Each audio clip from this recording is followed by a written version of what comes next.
Hi, and welcome everybody to the Corporate Warriors podcast. My name is Fela, and in this episode, we're going to talk about setting professional boundaries, why it is important, and why some of you guys might think that is a bad strategy for actual career success, and why that's not the case. So, if you're interested in learning how to set boundaries for yourself so that you can stay resilient, you can stay in the workforce for long, and actually following a career path that suits you, then listen up. In this podcast episode, we're going to talk about setting professional boundaries. And yes, once you learn how to set boundaries professionally, you can totally use that in your private lives as well, because setting boundaries is a very important thing all of us need to learn and be aware of how to do it and how to communicate it so that we can set boundaries and still stay successful, stay friends, stay a good colleague. So in this podcast, the structure is going to go as follows. We're going to talk about why it is so relevant and so important for you to set healthy boundaries, why you perhaps do not do that just yet, the types of potential professional boundaries. According to me, that might be a little bit different from what you find out there, but with my holistic perspective, how to actually do it. And then in addition, I want to give you a real life example of one of my coaching clients and how she mastered setting professional boundaries for herself and what her learning was. Let's dive in. So why is it so important to be able to set professional boundaries? First of all, this is like the baseline know-how that you need to have in order to create some resilience. It is so easy to just say yes, yes, yes to everything coming your way, and then afterwards resenting your manager, resenting your company, resenting your colleagues for it. Well, in reality, it's really up to you. So you are not the victim of requests being made towards you, but you should step into the decision maker role for your own life and for your own career. Learning to how to set boundaries is the first most important step. And if that is the only thing that you learn in order to not create resentment in your career, then you're already on a winning path for your career, because resentment is, I think, the killer number one for all career endeavors. It will help you to keep your joy up because you will feel happy with what you're actually doing and how much you're doing and how much you're contributing, because you're in a creator role, and this is just the most empowering thing that you can do in your career as a whole. And yes, it does help us to create also this very important boundary, or let's say, the distinction between your private life and your professional lives, because the boundaries are important to make sure that you still have a private life. I am not here to tell you to work 80-hour weeks and then afterwards you come to my coaching and wonder, where did all my friends go? I don't even have any contact with my family anymore. I don't feel connected to people. This is not what I am here for. I'm here for a holistic perspective on your career and on your life. And setting boundaries is just very important for that, so that you have enough time to actually enjoy life outside your career as well, and to have a good, solid foundation for your mental health in the long term. But in order to be able to set boundaries that suit you, we already come to the first struggle of people. Most of you out there do not even know what you really want in the first place. And then it's super easy to blame your boss or blame your company for wanting too much. But you need to get first really, really clear on what you are willing and what you actually want to give from your lifetime to the company. And what happens very often, what I see plenty of times in private lives, as well as in career, and believe me, I've been one of these people who had a hard time setting boundaries. And then once I decided, no, I need to set boundaries, I would overstep. Because by then I would completely exaggerate. I would overcompensate for the fact that I did not set boundaries before, and then set the boundaries so harshly that of course nobody understands it. And yes, there are people on social media out there that will tell you, oh, if somebody doesn't respect your boundaries, then probably that's because they benefited from you not setting any. And while that might be true, it's also true that very often when we have a hard time doing something and we kind of push through and we kind of convince ourselves, shit, I have to do that now, then we're getting too harsh because we have all this fearful energy and we're like, just blurt it out there, right? And then let the other person handle whatever it is, the garbage that we just told them. And this is not the ideal case. So this is why we have this other section in this podcast as well, where we talk about how we can actually do that. And last but not least, yes, boundaries do change, such as your vision for your career and life might change over time. The boundaries that you set might change as well. You might be willing and able to contribute more of your time to your career when you're younger, just because you love the feeling of going to the workplace, of making an impact. And perhaps you have a child later on and you say, well, now actually my priorities have shifted. And then it's totally fine to redefine your personal and professional boundaries. And if you can do it in your career, you can do it anywhere. So why didn't you do it? Why don't you do it just now, setting boundaries? That's a really, really important question, because as you know, I'm not here for pushing through. I'm here for resolving trauma. And for boundaries specifically, the first thing that comes to mind when I think of my coaching clients is the question, well, were you ever allowed to set boundaries in your private home? Was it normal for your mother or father to set boundaries for themselves as well? Or was it normal to give everything up for the greater sake of the system, right? And I guess you know where I'm getting at. If this was not at all something that you ever experienced, then probably you never really learned how to do it in a healthy way. So that's a very important question. And then if you consider your career, what is the negative belief that you might have behind setting boundaries? Are you perhaps afraid that if you set boundaries, you're not being loved anymore, you're not being liked anymore, you're not perhaps worthy of a promotion because you feel you need to give it all, you give it your all in order to be eligible at all? That is a negative belief, and this is not the truth. If it were the truth, the workload from position to position throughout your career would just be more.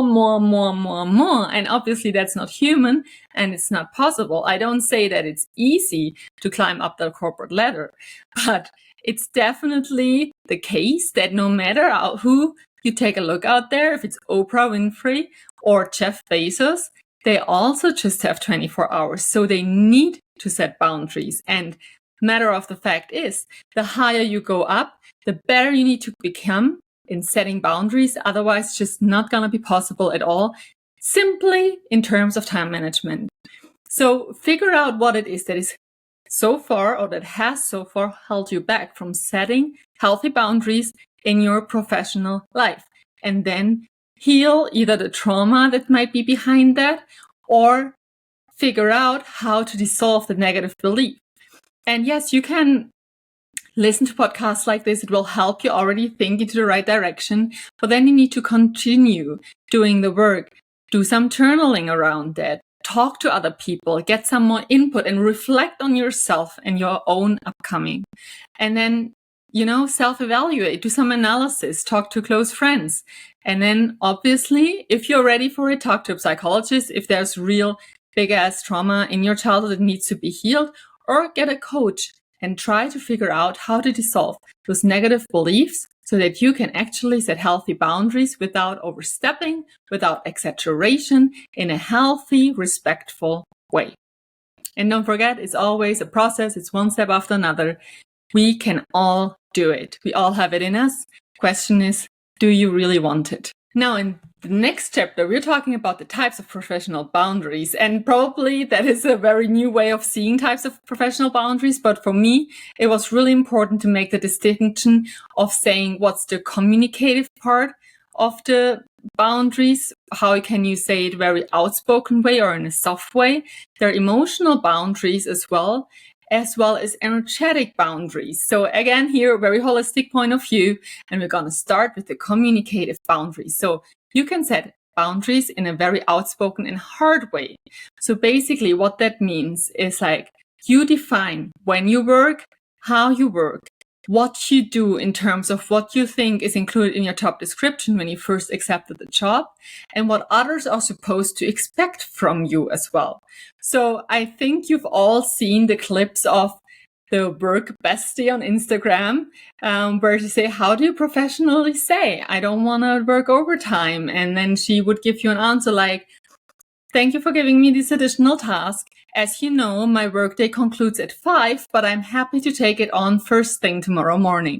So this is a very nice, strong, communicative way of saying exactly what it is that you consider right or wrong in your position. And you give some kind of solution at the end, right, where you say, I'm happy to do it first thing tomorrow morning. But it is a very hard boundary that you're setting, which is totally fine.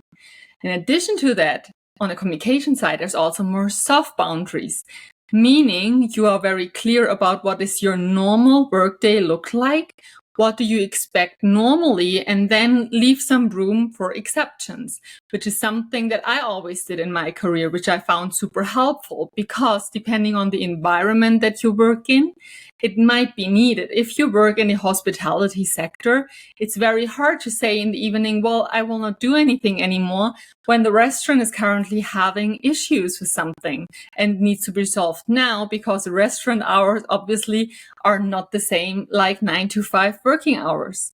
It might be the same if you're working in an international company, in a startup, in a scale-up, where the processes are not yet super defined, where you don't have all the positions in all the subsidiaries. There, it can totally happen that in order for the company to continue make money, you do need to leave some space open, but also there, you can still make it really clear. You can say, look, normally that should have been done yesterday. I've sent you the email 2 days ago. This is exactly why I don't want you to reach out to me except for emergencies.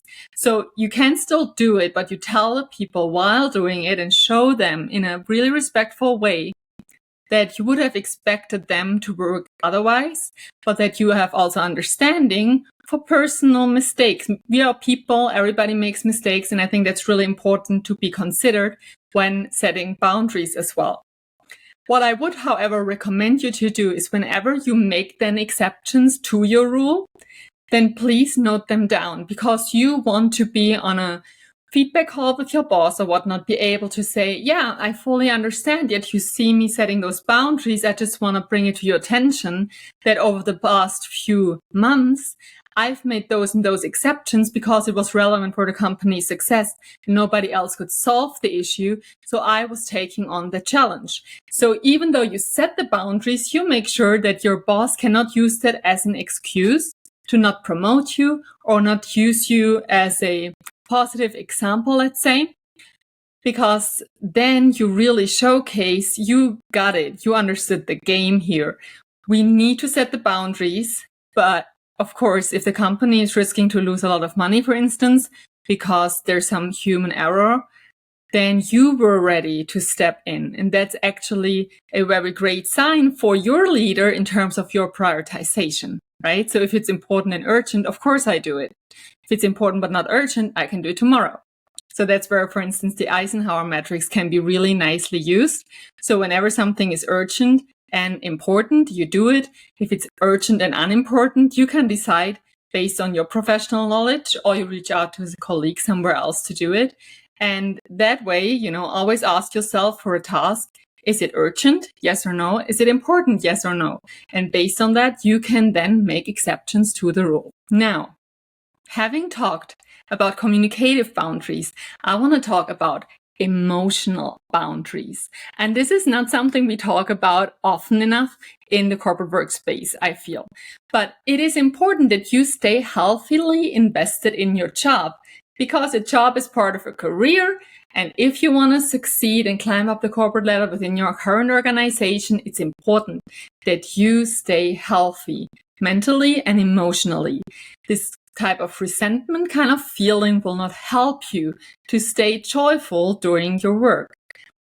If you are not attaching your self-worth or ego, by the way, there's a podcast episode about the ego also floating around on YouTube from me, then you have way better chances of staying emotionally stable.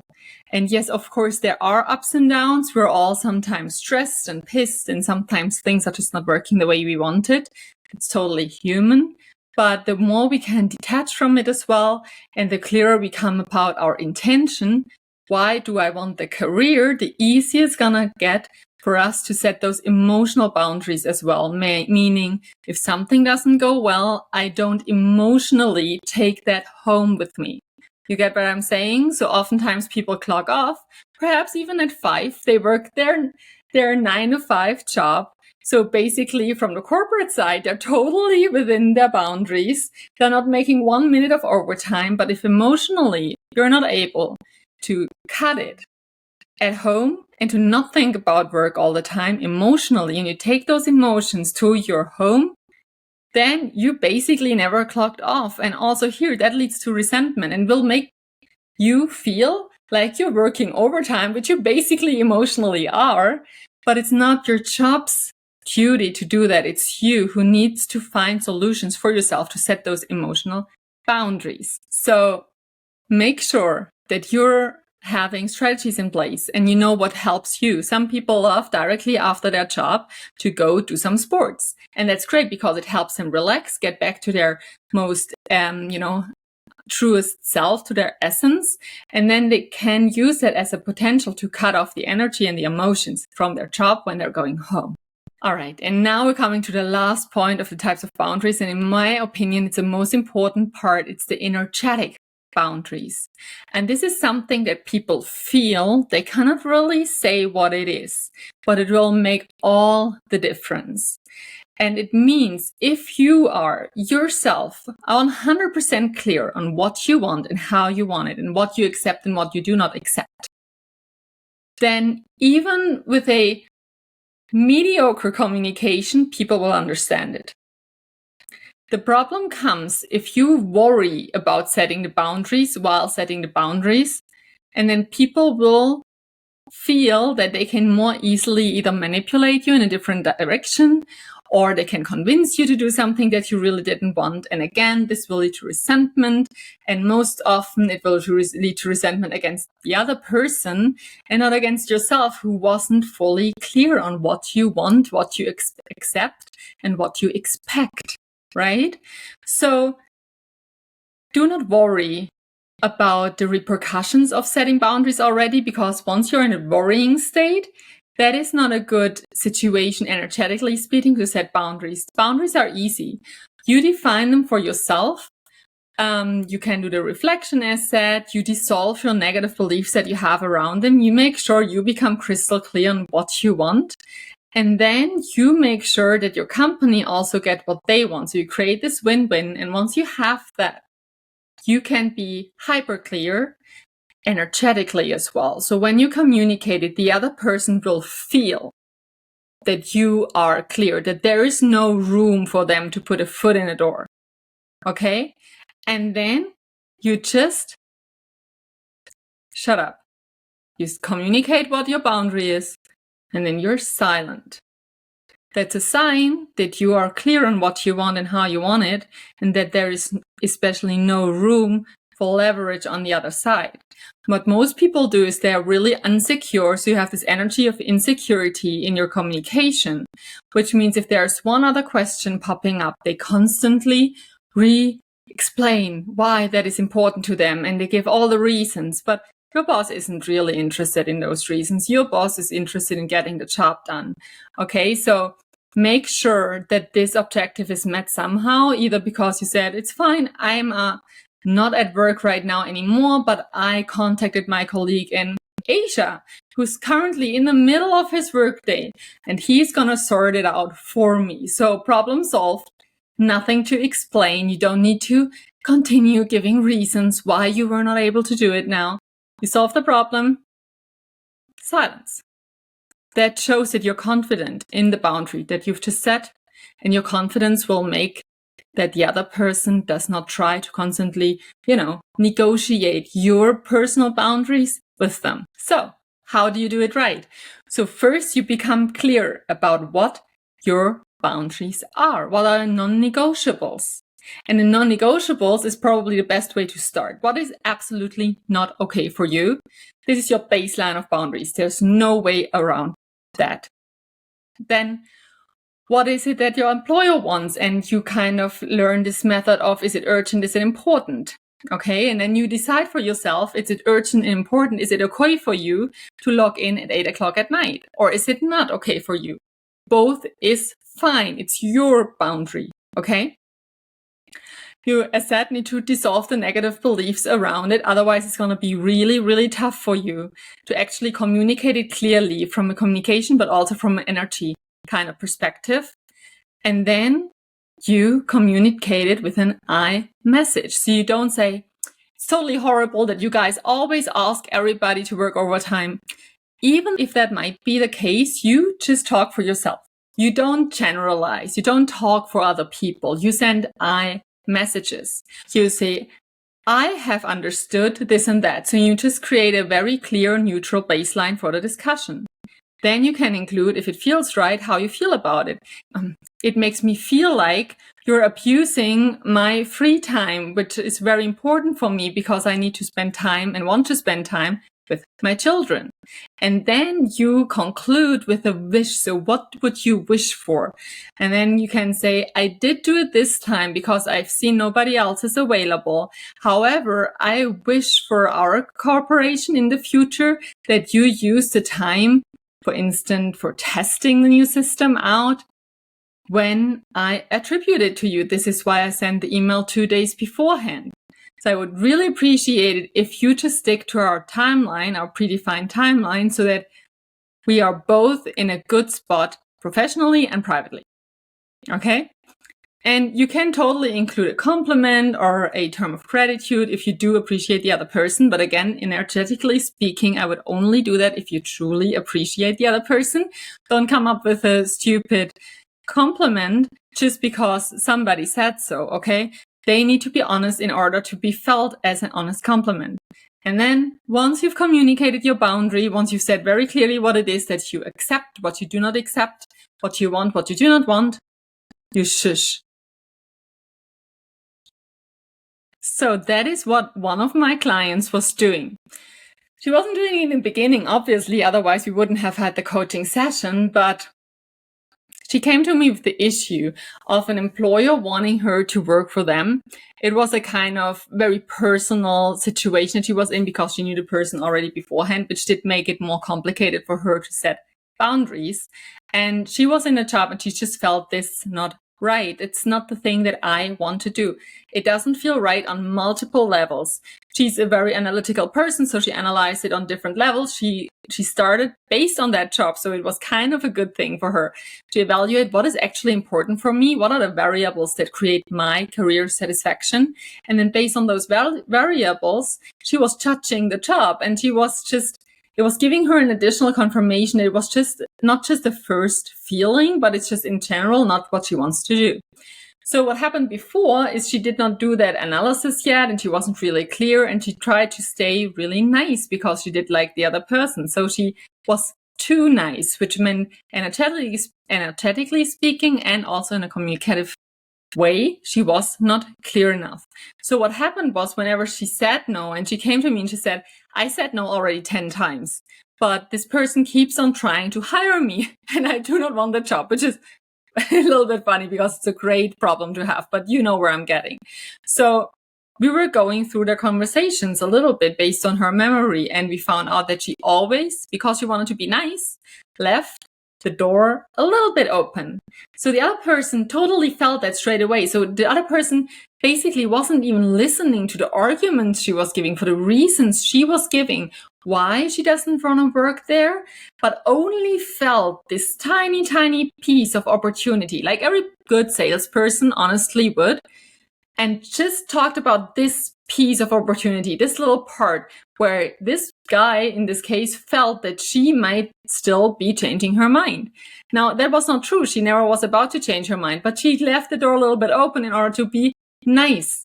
So please, don't be nice anymore. Let's stop being nice altogether in this situation of setting boundaries and become really clear. So what we did, was we analyzed what is really important for her. What are the non-negotiables? And then around those non-negotiables, we checked, is this really the case here? And it was. So this job was just not for her. So what we did then was she explained to me beforehand, as I said, how the conversations went with her boss. So I get a little bit of an understanding for the type of person that he was. So we were practicing this boundary setting phone call. And you can do that with a coach, but you can also do it with a dear friend or some other mentor that you might have that is experienced in the career field. And then she had to tell me that she does not want the job. And I was doing exactly what her ex-manager would do, try to convince her otherwise and try to play it on different sides, try to play it on the personal side. Oh, you cannot do that to me. Try to play it on the professional side. Oh, but you already came once, so I didn't continue hiring process. Basically making her feel bad about that. And I tried out all the different things. And in the beginning, she was really still struggling. She was still struggling, even though it was not the real situation. It was just a simulation, which is so interesting. So energetically speaking, she had an issue even setting the boundary towards me, her coach, who she knows I'm not hiring her for that position, right? So you can see how deeply ingrained those things are. And we literally just trained it 2 or 3 times. The first time she reacted exactly the same way she used to in the past. Then we did a feedback, we did an analysis. We tried it a second time. And she learned to work with the silence after setting the boundary, which is really important and probably the most important step of all. And then the third time, she felt kind of good about it. So by then the coaching session was over and she went into this conversation. And she sent me a voice message after it, and it was amazing. She was like, I had no idea how easy it can be. She set the boundary and she was just silent. And the whole fact that she was prepared means she was energetically ready. She was prepared. And the person straight away accepted it. No questions asked. He was just saying, oh, okay, I understand. Thank you for letting me know. Let's talk at a later point again, if there's something else opening up. And she was so surprised. She was so surprised by that because that was the first time that she made that experience. And the great thing was that her self-worth, her self-confidence just exploded. And she told me, you know what? I already worked a few hours in that first round and I'm not sure if I'm getting paid or not. So the next time this person called her for something else unrelated, she had the self-confidence to tell him in a very professional and neutral manner, very respectful, said, hey, just following up on the other thing, you remember that I did already some work here and there, and she was being really precise. And she said, I would really appreciate it if I were on the payroll next month. I think that's the only thing that's fair here. And that's how they concluded. And she did not just set a boundary.